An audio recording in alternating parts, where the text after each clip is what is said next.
Everyone who has chosen to come and live here or has ended up living here because they're not able to live in the country that they grew up in, then I would just say, as an MP of this country, you're welcome, and you'll always be welcome. And I would hope that the majority of people in Scotland would welcome you. My view, very firmly, is that anybody who came here legally, who's here legally now, should be allowed to continue to be. And it's the job of the lawmakers and the constitutional lawyers and experts to make that happen. And all it needs is a 20-second statement from the Prime Minister that says anybody from an EU citizen who is already here, we will guarantee you right to stay here as long as you want. That's all it takes. Now, on one level, whether Britain is part of the European Union or not should have no impact at all on Britain's commitment to the Refugee Convention, because the Refugee Convention is not a European Union instrument, it's a United Nations convention. It's 65 years old, that's this year. So you could say from one level, whether we're in the European Union or out, it should have no effect at all on Britain's commitment to taking refugees from the world. Today's example is another example of how mobilizing local communities like you is a way towards progressing what we call participative democracy. It's a tendency in Scotland that has been enhanced and advanced for the last 12 years at least, or for the last 10 years. And we got support from the Scottish Government to see this is progressing and enabling the minorities to view their citizenship above their ethnicity. The biggest mistake in these situations if we start viewing our ethnicity above our citizenship. Because we don't live here because we're ethnic minorities. We live in this country because we're part of Scotland. We're part of the wider society. Our ethnicity is respected, valued, and has its rights. And that brings me back to the whole concept when we talk about active citizenship. We're not bringing our children to live in this country as ethnic minorities. We want to bring them up to be empowered, capable, confident, and as Scottish citizens. It's important to know our rights. It's equally important to know our responsibilities. It's important to know our rights, but what more important is to teach us how to function on these rights. And that brings me back to the theme. When we come across racial incidents, there's no point to cover it off and say nothing to do with us, just leave it. No, it's time we challenge it and we report it and we talk it forward. And when we mobilize the community, rather than keeping you as in the corner, describing you as the ethnic minority, you're classified to be there, poor soul, disadvantaged, when help you know we want to see you empowered to address any issue like any other citizen. This is what EMIS is about. This is the way we take things forward with the government, with the stakeholders, to address any potential implications that the Brexit might carry for us. Scotland is eternally and always has been, had an African influence, had an Eastern European influence, and a multitude of global influences, and that synergy is evident there, that's what will be taken forward and will be the root of Scotland's political and civil response to any ongoing issues. So thank you very much to the panel for their insight and comments. I'd like to open it up now to yourselves, if anybody has a question or an observation upon what's been discussed. What are the suggested immediate actions for the local communities to prepare for any undesired eventual outcome of Brexit that we've not thought about? Is there any way the Scottish Government can use the media, such as adverts, to showcase the diversity in Scotland? What should you do? What action should you take? What did I write down? No, I didn't write anything down because it's a really tough question. In terms of, what you were speaking about the media portrayal, that is one answer. Is keep lobbying, persistently and consistently lobby, because there is not enough portrayal of the different communities within Scotland. There really isn't. There are so many people. You talked about should we be looking to our community leaders.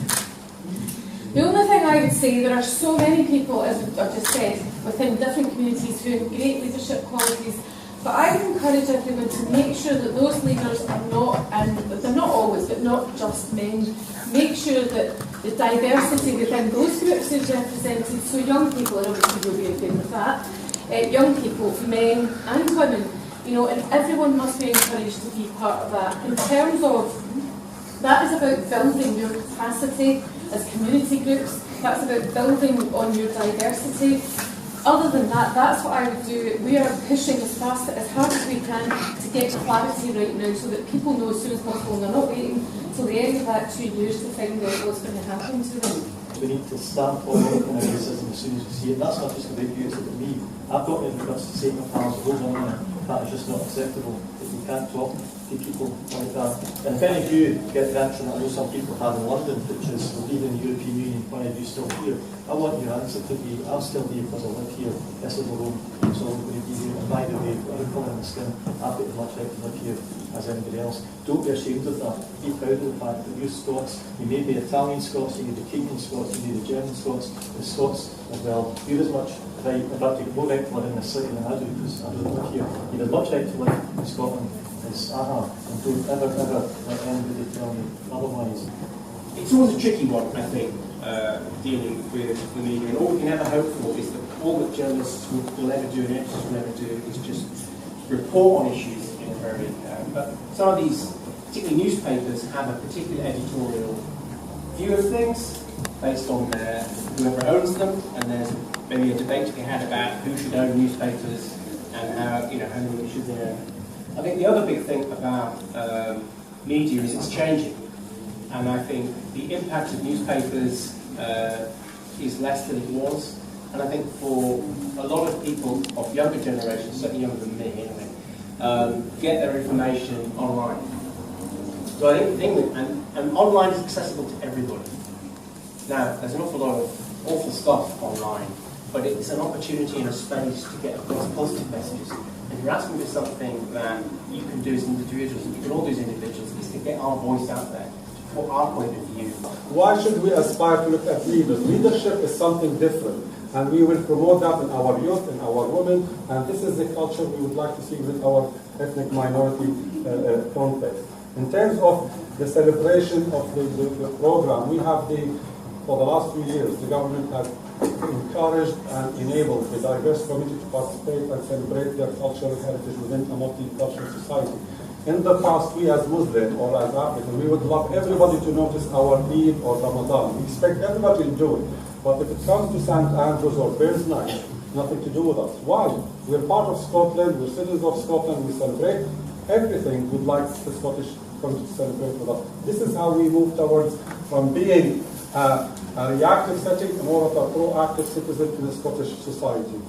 I can open it up to further questions, so we can take, we've got 3 questions here, fantastic. So I'll take the lady at the far end with the pink top. Because we voted to stay in the EU, we have decided not want to be out of the UK. But it's not that. Because we keep saying that we have to do another referendum.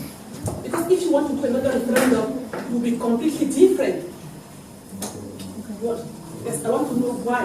I think my suggestion as well is for education.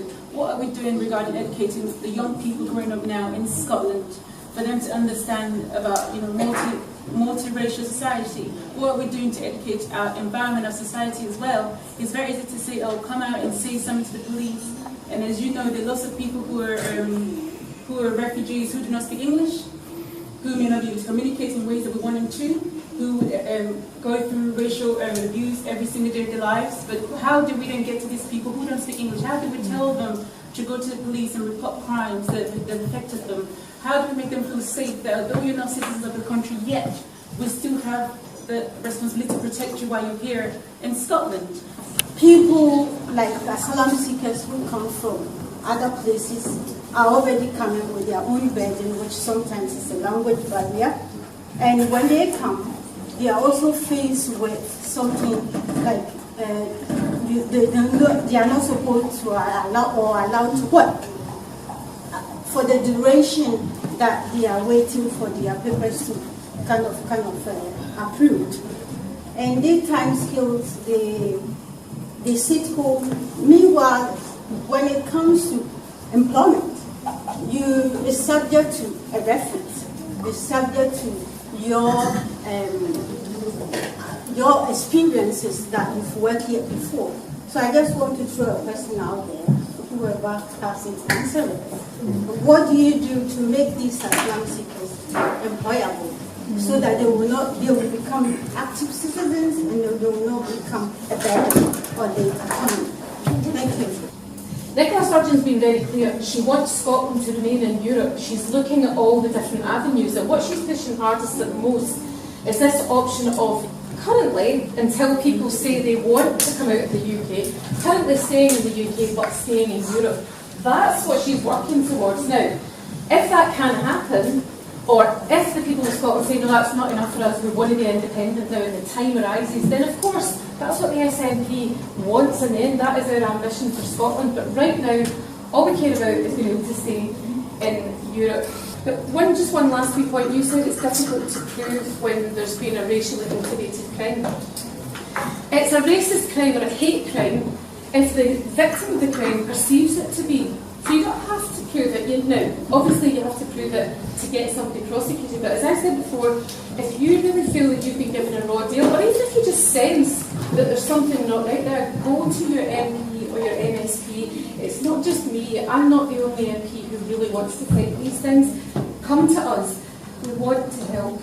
The first one is about the implication of this referendum that's just passed. We do understand that, okay, we are not going to be affected, we live in Scotland and things like that, which is great. But what does that mean to our families that are outside Scotland that would love to visit us, in terms of inviting them over even for, sometimes we just want them to be there for graduations and things like that.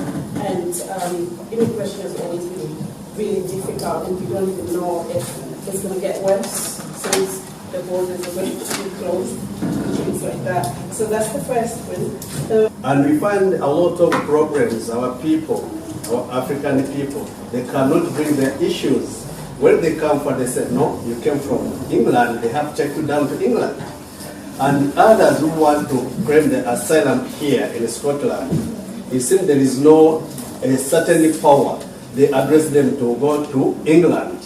Now, it seems England has got more power on immigration than Scotland, which I wanted to ask. We want to be addressed what kind of capacity as Scotland government has power on immigration.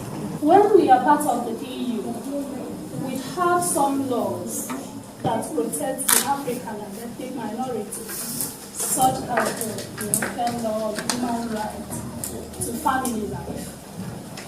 Now that we are not part of the EU, because we have some of our people that are married to European citizens or even British citizens, and some of them have children for them, and when they are having issues, this law type of protects them. But now that we are not part of the EU anymore, what happens? Will there be new laws in place to protect them? Or are we still going to make use of the European law on human rights, family life? How are they being protected? Because by law just now, if you've got an EU passport from any EU member state, the only checks they're allowed to do are to confirm that you are who you say you are, and you're a legitimate EU citizen. You're not travelling a forged passport. They're not allowed to assume that because you're black, you're more likely to have a forged passport. Hopefully, it won't change at all. Well, hopefully it will improve. I'd like to see it improve. One of the things that we've been asking for, we tried to get, I think, into the latest Devolution Scotland Act last year, is that we wanted some control over short-term local immigration to be under the control of the Scottish Parliament. So the Scottish Parliament, for example, could say, we've got universities who between them have thousands of students from all over the world. We want their families to come in and join them to celebrate when they graduate, or when they get married, or when they have children, and so on. Why can't you let the Scottish Government account for the Scottish people decide what the rules are going to be for short-time visitor visas. Even if after it's a full-scale immigration, the government refused to do that. The government don't want the people of Scotland to be allowed to say, we actually quite like this people from other countries. I think there were just a couple of questions that weren't answered. So one was about asylum claims, where you claim asylum in the UK. And again, as Peter said, that's the system of the UK government. So currently their policy is that anybody who arrives anywhere in the UK has to go and claim asylum in Croydon. That's just a policy thing. I think there was a question about that. We would argue that people should be able to claim asylum anywhere in the UK. So if they arrive in Glasgow, they should just go to the Home Office in Brand Street and claim it there. And in fact, you can do that in certain circumstances. But currently that's just the policy of the UK government. There's no rhyme or reason to it. And I think another question was about implications of families. I think Peter covered that. And then human rights. The European Convention of Human Rights is separate to the EU. It's an international treaty that was formed in 1950 on the Council of Europe. So it would have to be a separate decision of the UK to come out of the Council of Europe and the European Convention on Human Rights. Theresa May, when she was Home Secretary, has said that she would quite like to come out of come out of the European Convention on Human Rights, which is where part of Article 8, the right to family life, comes in. As I say, we are here in Scotland, we are Scottish, so we need to stand for ourselves. We don't need to always qualify ourselves as any minority. The way you put yourself is the way people take you. So if you stand on your feet, you shout very loud, people will hear what you are saying. You know, we are already here, our children are born here. What we want in this country is to make sure that Jewish children have opportunities as any other color of children. You know, in this life we are one, and we want to make sure that we are part of this society, and we are sure that we can contribute positively. And we can see what's happening with other European countries such as France, Germany, who have included some of the ethnic minority, for example, in their football teams. So we want to see such things here in Scotland. And we know that these young children that we have, they can do that. So we hope this conversation will not just end here. So that will be the follow-up on that. So thank you very much for accepting to be here, and thank you also for there is a refreshment that is available. So I'm sure we'll be able to test some African food, because again, this is to make sure that you are integrated also in our community. Now, tomorrow, this is a week event. Tomorrow we have many things happening in this hall. So there will be plenty of different food from our community. Again, this is part of promoting ourselves in the wider community. And I thank you also for NG Homes for giving us the opportunity for this event and to host our event here. Thank you very much.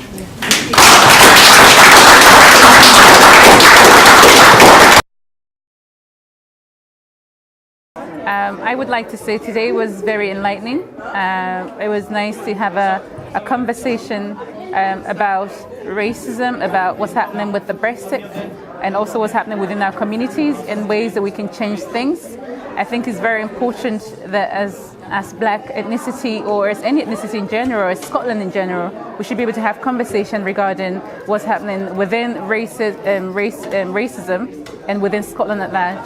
And I'm very pleased that obviously we had the local MPs and those who should be here today, and I'm hoping that they don't just come here and have a conversation, that they actually take this as an intuition to continue in carrying justice, to be honest with you, for the whole of Scotland. I thought it was a very wonderful event, and I enjoyed it very much. And I do hope that there's some changes in education and educating our people, as well as educating Scotland in general. Well, today has been a really extremely good event. I got here on time for a change, and there was nobody here, but within 5 minutes the hall filled up, and we've had so many interesting questions, and people are clearly concerned about what's happened with Britain voting to leave Europe.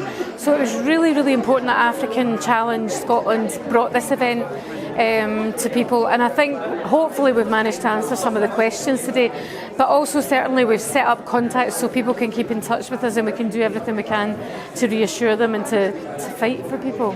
I'm really pleased to have been invited to come along today. I found it a very interesting, inspirational event. I think the two messages I'll take away from here, first of all, to confirm what I've always known, that people who come to Glasgow, who come to Scotland from other countries, want to be part of this community, and I think it's important for all of us that we make these people as welcome and as included as possible. It's also obvious that a lot of people are seriously concerned about what the impact on them and their families is going to be as a result of the European Union referendum. And as a politician who's answerable to the people of Scotland, it's part of my job to try and make sure that Scotland doesn't lose its place in the European Union despite the result of the referendum elsewhere in the UK. Just to say that events like today reflect the best mechanism of engaging and mobilizing local communities within the participative democracy setting. And the African challenge, under the support of Ronier, has evidenced again and again they have been very proactive. And as an organization, BEMIS will continue to support them and invest full commitment in their efforts to advance democracy. Thanks. Okay, well, I was really pleased to have been invited to what's been a fascinating afternoon. I was really impressed with how African Challenge has put on this event, and it was certainly a very important time as we consider what the implications of leaving the European Union are for both the UK and here in Scotland, and lots of people expressed their concerns about what that would mean for various aspects of immigration and families and things like that. And I hope that we've been able to have a really interesting debate and that some information has been able to be shared with people. But I'm just incredibly impressed with what African Challenge is doing here in North Glasgow, and I'm very pleased to have been a part of it.